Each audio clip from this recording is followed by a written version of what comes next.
మరి ఇప్పుడు ఆహా టీం నుంచి ప్రశాంతి రాబోతోంది. ప్రశాంతి పాడే పాట సిరిమల్లె నీవే అనే పాటకి ప్యారడీ చేస్తూ ఉల్లిపాయ ధరలు పెరిగిపోయాయి కాబట్టి ఒక హౌస్ వైఫ్ పడే ఆవేదన, తన ఆవేశం, తన ఆక్రోశం ఇవన్నీ కలిపి ఒక ప్యారడీ రూపంలో తీసుకొస్తోంది. So let's welcome her. సిరిమల్లె నీవే విరిజల్లు కావే నీరుల్లి నీవే మా తల్లి కావే ఈ ధరకు రావే నీ రుచుల నీవే మా దరికి రావే ఆధరువు తేవే నీరుల్లి నీవే మా తల్లి కావే.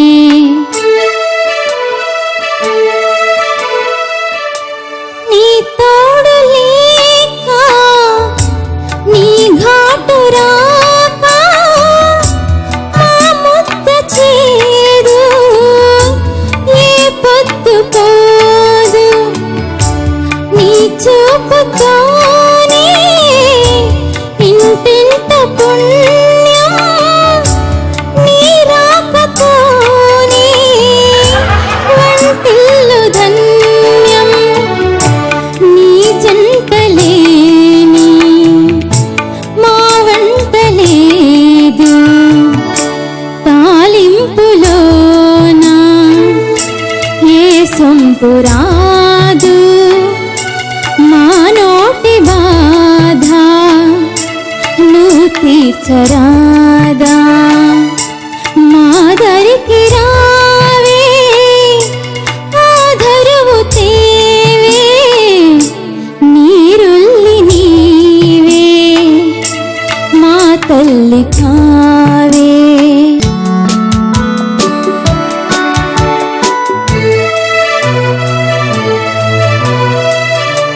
సాంబారు కూర చప్పిడైపోయి గోంగూర కూడా తెగ కుమిలిపోయి ఆమ్లెట్ నీడే నీ జతను కోరే బిర్యానీ రుచిలో మర్యాద పోయి నా సైడు నుంటే నైసుగా లాగేస్తా పెరుగుతో కలిసుంటే చెడుగుడే ఆడేస్తా విందులో కనబడితే చిందులే వేసేస్తా మా దరికి రావే ఆధరువు తేవే నీరుల్లి నీవే మా తల్లి కావే. ఆహాహాహాహా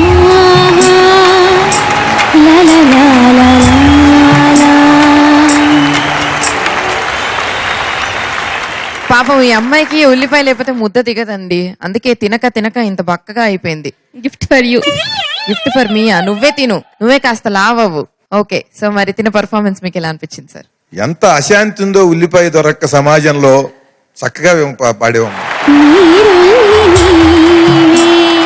ప్యారడీకి కావాల్సినటువంటి ప్రధాన లక్షణం ఏంటంటే మొట్టమొదటి పదంతోనే ప్యారడీ చేసేటువంటి పాటని స్ఫురింపజేస్తూ హాస్యాన్ని కూడా వెంటనే మనకి అందేలా చేయటం అనేది ప్యారడీ రచనలో ప్రధానమైనటువంటి గొప్ప లక్షణం, అత్యుత్తమమైనటువంటి ప్యారడీ లక్షణం. అది ఈ పాటకుంది. నీరుల్లి నీవే అంటంతోనే అసలు నువ్వు ప్యారడీ దేని మీద చేస్తున్నావు? ఆ సిరిమల్లికి నీరుల్లి అంటాం, ఆ సిరిమల్లి అనేటువంటి పదానికి సరిగ్గా నీరుల్లి అనేటువంటిది చేర్చటం, అది చాలా అద్భుతంగా ఉందమ్మా. Thank you sir. మాళవిక. ఆ ఉల్లిపాయ తీయడం భలే యాడ్ అయింది ఆ యాక్షన్. మా తల్లి కావే. సార్ చెప్పినట్టు చాలా బాగుంది. ఫస్ట్ వర్డ్ లోనే నువ్వు మొత్తం క్లారిటీ ఇచ్చేసావు ఈ పాట దేని గురించి, ఎటువంటి ప్యారడీ అని. రియలీ నైస్, చాలా బాగుంది. Thank you. Okay, so Malavika, నిజంగా నీ పెళ్లితోటి చాలా మంది ఫ్యాన్స్ పాపం హార్ట్ బ్రేక్ అయిపోయి ఉంటుంది. నీ కాలేజ్ రోజులోకి వెళ్ళిపోదాం. కాలేజ్ రోజుల్లో నీకు ప్రపోజల్స్ ఎప్పుడన్నా వచ్చాయా? 4 ఆ టైంలో ఒక ఫ్యాన్ మాత్రం ప్రతిరోజు పొద్దున్న సాయంత్రం ఏమి ఇబ్బంది పెట్టేవారు కాదు, మిస్డ్ కాల్ ఇచ్చేవారు అంతే. మిస్డ్ కాల్ ఆ, ఇలా ఏంటో సస్పెన్స్ థ్రిల్లర్. ఇలాగ చాలా రోజుల పాటు ఇస్తూ ఉన్నారు ఆయన. ఫస్ట్ లో ఫోన్లు చేసేవారు, అంటే మనం ఎవరితోనూ సరదాగా మాట్లాడి ఫోన్ పెట్టేస్తాం కదా. అవును. ఈయన మాత్రం చాలా సీరియస్ గా పొద్దున్న రాత్రి మిస్డ్ కాల్స్. మర్చిపోయాను, పొద్దున్న లేవగానే మళ్ళీ బ్రేక్ఫాస్ట్ అయిన తర్వాత, లంచ్ అయిన తర్వాత, డిన్నర్ అయిన తర్వాత ఎందుకు ఇంత టైం వేస్ట్ ఇన్ని మిస్డ్ కాల్స్ ఇలా ఇవ్వటం. ఆ తర్వాత లాస్ట్ కి ఆయన ఆక్యుపేషన్, కాస్ట్ అవంతా పంపించి నేను పెళ్లి చేసుకుంటా అని ఇంకా ఫోన్లు చేస్తూ ఉండటం. లాస్ట్ కి ఏం చేశారు ఆయన, ఇదంతా అవ్వట్లేదని నన్ను భయపెట్టడానికి నా పుట్టిన తేదీ, మంత్, అదే మంత్ లో పుట్టిన వేరే సెలబ్రిటీస్ జూలైలో, అలాగే వాళ్ళ డెత్ డేట్స్ దేవుడా అని లాస్ట్ కి నా పేరు రాసి క్వశ్చన్ మార్క్ పెట్టాడు. నేను చెప్పానా ఏంటి? సస్పెన్స్ థ్రిల్లర్ అని చెప్పానా? మొట్టమొదటి మిస్డ్ కాల్స్ ఇస్తున్నాడంటేనే నేను అతను అంచనా వేసానా సస్పెన్స్ థ్రిల్లర్ అని. చాలా భయం వేసింది శ్రావణ నాకు. మరి ఎలా ఇలాంటివి పెడుతున్న రోజు నేను ఏదో వేరే ప్రోగ్రామ్ లో ఉన్నా, శివారెడ్డి గారు, అభినయ్ కృష్ణ గారు ఆ ప్రోగ్రామ్ కి వచ్చారు. ఆయన ఫోన్ తీసుకుని నా ఫోన్ నుంచి, వాళ్ళ ఫోన్ నుంచి ఈ మెసేజెస్ సిచ్యుయేషన్ అంతా ఎక్స్ప్లెయిన్ చేయగానే, హలో నేను పంచగుట్ట నుంచి సిఐని మాట్లాడుతున్నాను, ఏంటి మాకు ఇప్పుడే కంప్లైంట్ రిజిస్టర్ అయింది, ఏంటిదంతా అంటే వాడు బయటకు పెట్టారు. ఫుల్ కంగారు పడిపోయి sir sir sir sir sir sir నన్ను వదిలేయండి sir, please sir please sir అని వాడిని ఇలా తప్పించేశారు. ఇలా ఇద్దరు కామెడియన్స్ ఒక సీరియస్ సిచ్యుయేషన్ ని వాళ్ళ మిమిక్రీ ద్వారా టాకిల్ చేస్తూ నన్ను సేవ్ చేశారు. మిమిక్రీ వల్ల ఒకరు లైఫ్ సేవ్ అయిపోతుందంటే ఎవరు నమ్ముతారా? నిజంగా సూపర్ అండి.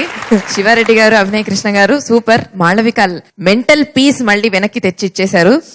Super super Malavika, thank you so much for sharing the incident. All the best.